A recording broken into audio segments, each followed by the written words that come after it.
नमस्कार दोस्तों। भारत को दुनिया की सबसे लार्जेस्ट डेमोक्रेसी माना जाता है और कई कंट्रीज तो भारत को एज एन आइडियल लेते हैं कि हमें भी इंडिया की तरह ही डेमोक्रेटिक सिस्टम अपनी कंट्री में इस्टेब्लिश करना है। हमारे कॉन्स्टिट्यूशन में आर्टिकल 19 भी है जो कि हर नागरिक को freedom of speech and expression देता है। फिर क्यों ये सवाल उठ रहा है कि भारत में जो डेमोक्रेसी है उसका मर्डर हो गया है, भारत में डेमोक्रेसी खत्म हो रही है। आइए जानते हैं इस वीडियो में। वीडियो को लाइक करें, शेयर करें और चैनल को सब्सक्राइब करें। आप मेरे पीछे एक वीडियो चलता हुआ देख रहे होंगे जिसमें अखिलेश यादव बैरिकेड्स को नाग के आगे बढ़ रहे हैं। आखिर क्यों ऐसा चल रहा है? आपने कुछ ये भी देखा होगा न्यूज़ कि राहुल गांधी जो अपोजिशन लीडर हैं उन्हें डिटेन किया जा रहा है और कई ऐसे नेता हैं जिनको डिटेन किया जा रहा है। क्यों चल रहा है ये सब, आइए जानते हैं इस वीडियो में। सबसे पहले एक वीडियो आपने देखा होगा राहुल गांधी का, जिसमें उन्होंने बहुत विस्तार से समझाया है, टाइम लेके समझाया है, प्रेस के सामने चीजें समझाई हैं कि किस तरीके से डेमोक्रेसी को डिस्ट्रॉय कर दिया है जो प्रेजेंट गवर्नमेंट है। अब इसमें सिर्फ गवर्नमेंट के खिलाफ यानी जो रूलिंग पार्टी है उसके खिलाफ ही आवाज नहीं उठाई है। उन्होंने हमारे constitutional body election commission of India पे भी थोड़े से सस्पेक्ट्स बताए हैं कि किस तरीके से यहाँ पे जो वोट्स हैं उनकी चोरी हो रही है, यानी इसको नाम दिया है वोट चोरी का। आइए जानते हैं सारी चीजें। अब यहाँ पे कुछ बेसिक मुद्दे हैं, बड़े बड़े मुद्दे हैं जो उन्होंने बताए हैं कि आखिर किस तरीके से ना काम करने के बाद भी, यानी ऐसी कॉन्स्टिट्यूएंसी में बीजेपी कैसे जीत सकता है जहां पे उसने काम ही नहीं किया, लोग आखिर क्यों वोट दे रहे हैं। तो वो इसे बताते हैं कि ये जो ह्यूज अनएक्सपेक्टेशन है, यानी कि जो भी जनता की एक्सपेक्टेशन थी उस पे खरे तो नहीं उतरे हैं बीजेपी के नेता, फिर भी वो कैसे जीत सकते हैं। और ये जो ओपिनियन एंड एग्जिट पोल किस तरीके से मार्क है इसका हमें पता होना चाहिए। यहाँ पे वो बोल रहे हैं कि जो सोशल मीडिया है, यानी मीडिया जो है दोस्तों, वो भी एक माहौल बिल्ड करने की कोशिश करती है, प्रोपोगेंडा फैलाने की कोशिश करती है कि आप देखते होंगे कि इस बार के एग्जिट पोल में कौन कितने वोट्स लेकर आएगा। तो इसको ये बोल रहे हैं कि माहौल क्रिएट करने की कोशिश करती है। और ये सारा चीज कोरियोग्राफ कौन कर रहा है?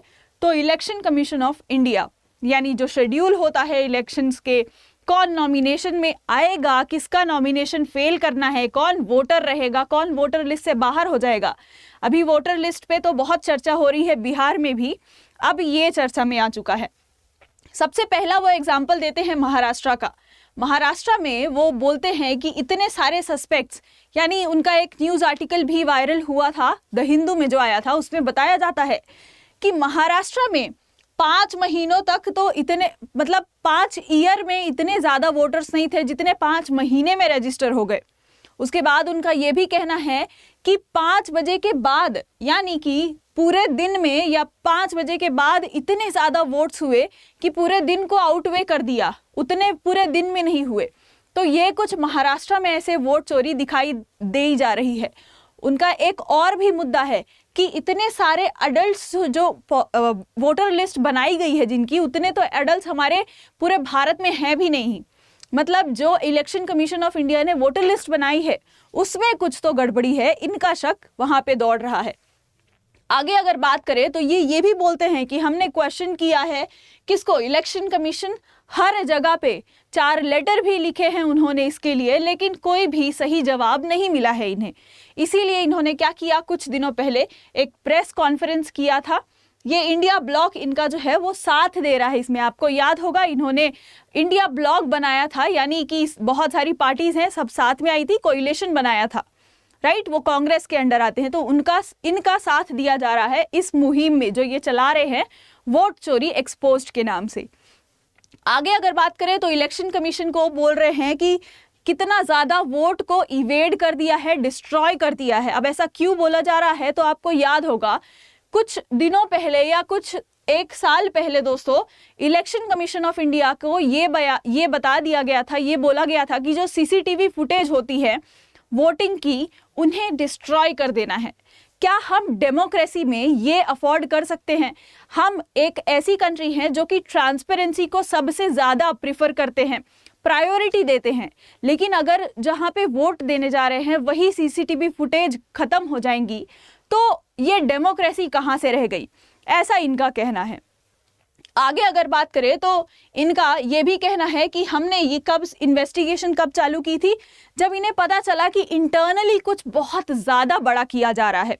अब बहुत ज़्यादा बड़ा कब समझ में आया इन्हें, दो कॉन्स्टिट्यूएंसीज इन्हें बताई हैं, एक है आपकी बेंगलोर सेंट्रल और एक का नाम है महादेवापुरम आंध्र प्रदेश में।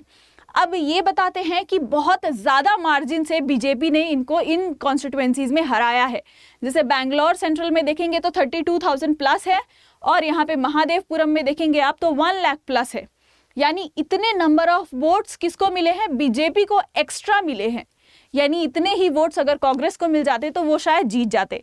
तो ये बोल रहे हैं कि 1 लाख की ये जो वोट चोरी की है ये गलत है, अगर ना किया होता तो शायद आज कांग्रेस जीत गई होती, इनका ये कहना है। और इन्होंने बहुत सिस्टमैटिक वे में सारी चीज़ें समझाई हैं। जैसे मैं आपको आगे बताऊं तो इन्होंने जो ट्रुथ है वो छुपाया जा रहा है। बाकी आप ये देख रहे होंगे कि उन्होंने बहुत बार हाईलाइट किया कि ऐसे कागज़ हमें दिए गए थे जो मशीन्स स्कैन ना कर सके। यानी कुछ मशीन्स होती हैं जो स्कैन कर लेती हैं कागज़, उसमें क्या डिटेल्स हैं वो प्रोवाइड कर देती है, लेकिन इलेक्शन कमीशन ऑफ इंडिया ने ऐसे इलेक्टोरल्स नहीं दिए उन्हें जो स्कैन होके उनको मिल सके कि क्या डिटेल्स उसमें लिखी गई है। यानी उन्हें मैनुअली ये सारी चीज़ें पढ़नी पड़ी और फिर उन्होंने ये कंक्लूजन निकाला है, ये सारा आया है। अब कंक्लूजन क्या आया है, तो 5 तरह की वोट चोरी उन्होंने बताई है कि हुई है भारत में। कैसे कैसे, पहले होता है दोस्तों डुप्लीकेट वोट्स, यानी डुप्लीकेट वोट हो जाना। दूसरी होती है फेक एंड इनवैलिड एड्रेस। तीसरा होगा आपका बल्क में किसी क्या कर देना, वोटर को एक ही सिंगल एड्रेस में आ जाना। और 1 या 2 वोटर या 1000 2000 नहीं, आप देख सकते होंगे वोटर्स की संख्या इन वोट टाइप्स जो खराबी हुई है स्कैम में 11,000, 40,000, 10,000 प्लस हैं। आइए इनको डिटेल में समझते हैं। सबसे पहले अगर मैं बताऊं आपको तो डुप्लीकेट वोटर्स का क्या मामला है।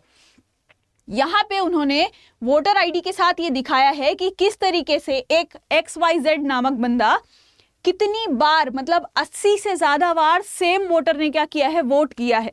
तो इसी को वो क्या बोल रहे हैं, डुप्लीकेशन ऑफ वोट।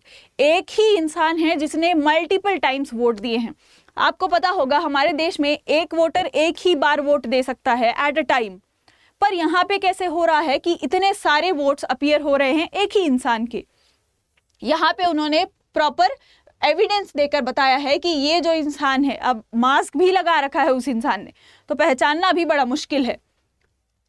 इन्होंने ये भी एक दिया है कि देखिए ये दोनों सेम वोटर हैं, ये दोनों सेम वोटर हैं, स्टिल इनका वोट काउंट किया गया है। यानी एक ही इंसान के कितने वोट्स, 2, 10, 20 तो काउंट किए गए हैं। खैर एक इंसान का एक ही वोट काउंट होता है। अब दूसरा मुद्दा है इनका कि फेक एड्रेस। इनका कहना है कि वो जो वोटर आईडी जो होती है उसमें कोई भी एड्रेस यहाँ पे आप देख सकते हैं जो कि 0 नंबर हाउस कभी एग्जिस्ट ही नहीं करता, ऐसे हाउस नंबर्स दिए गए हैं वोटर आईडीज में। तो क्या ये सच में वैलिड है या फिर सच में फेक एड्रेस हैं? और बहुत बड़ा नंबर है दोस्तों, हमारे लिए बहुत ज़्यादा कंसर्निंग है। 40,000 से भी ज़्यादा वोटर्स ऐसे हैं। तो 40,000 में तो एक जो कॉन्स्टिट्यूएंसी, एक एरिया है वो बदल जाता है, कौन उसका बनेगा सरकार, कौन उसमें नहीं होगा। यानी बहुत ज़्यादा क्रूशियल है। यहाँ पे आप देख सकते हैं एड्रेस कहीं कहीं एग्जिस्ट नहीं करता, अगर एड्रेस है भी तो 0 दे दिया है और वेरीफाइड ही नहीं है एड्रेस। और यहाँ पे आप देखेंगे तो एक ही हाउस में बोला गया है 80 से ज़्यादा वोटर्स रहते हैं, एक ही हाउस में बोला गया है 46 से ज़्यादा वोटर्स रहते हैं। और इंडिया टुडे की टीम जब गई थी इसे वेरीफाई करने के लिए तो वहाँ पे कोई भी ऐसा नहीं मिला, कोई भी नहीं मिला कि वहाँ पे वेरीफाइड इंसान रहता हो। मतलब ये सर्टिफाई कर रहे हैं कि ये कुछ हद तक सही है। अब इनके खिलाफ जो है या फिर इनके ऑपोजिशन में इलेक्शन कमीशन ऑफ इंडिया का कुछ बयान नहीं आया है या फिर हमारी रूलिंग पार्टी का कुछ बयान नहीं आया है, ये प्रूफ देते हुए कि आपने जो बोला है वो गलत है। इसे एक्चुअली आप प्रूफ तो करिए कि जो इन्होंने साबित किया है, ये जो प्रूफ दिए हुए हैं ये किस तरीके से मैनिपुलेटेड हैं या गलत हैं या फिर अनवेरीफाइड हैं, कुछ तो बोलना होगा। आगे अगर बात करें तो बल्क वोटर्स एक ही एड्रेस में रहते हैं, जो मैंने आपको पहले बता दिया कि यानी एक ही वोटर क्या है, बल्क वोटर, 80 वोटर्स एक ही एड्रेस में रह रहे हैं।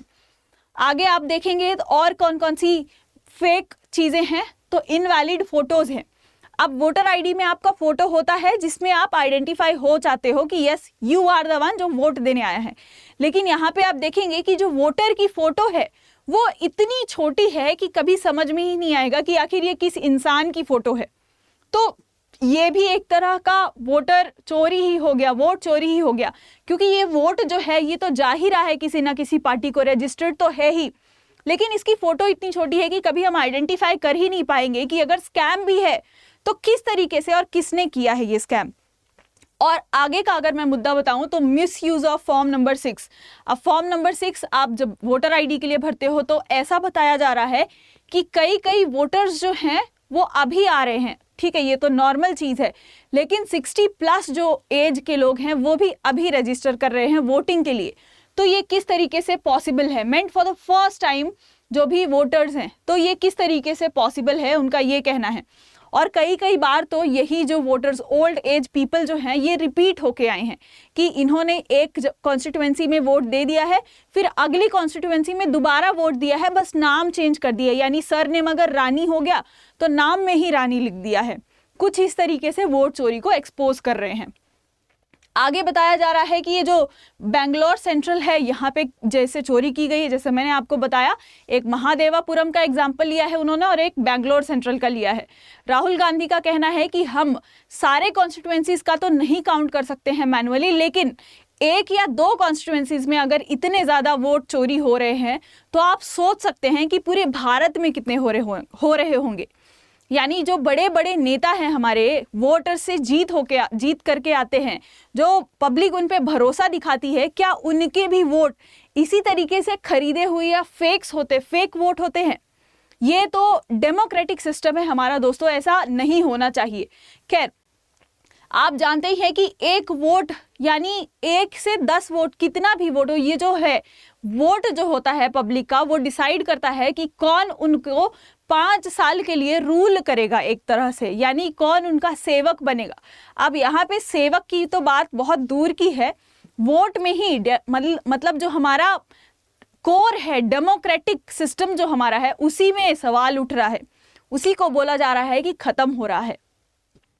आगे अगर बात करें तो पीएम मोदी की जो सीट्स हैं वो भी बोला गया है कि 25 सीट्स जो थी टू स्टे इन पावर, सिर्फ उन्हें 25 सीट की चोरी करनी थी और वो तो अभी पावर में है ही, आप जानते हैं।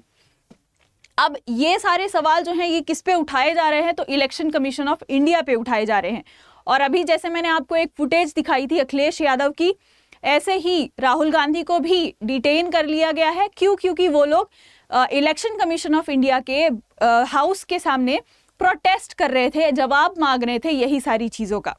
अब इनको एक्चुअली में जवाब देना चाहिए, क्योंकि वी आर डेमोक्रेटिक कंट्री, हमारे पास रिटर्न कॉन्स्टिट्यूशन है। हम क्या हैं, हमारे कॉन्स्टिट्यूशन को डिफेंड करेंगे, क्योंकि हमें डेमोक्रेटिक सिस्टम दिया गया है हमारे कॉन्स्टिट्यूशन के द्वारा।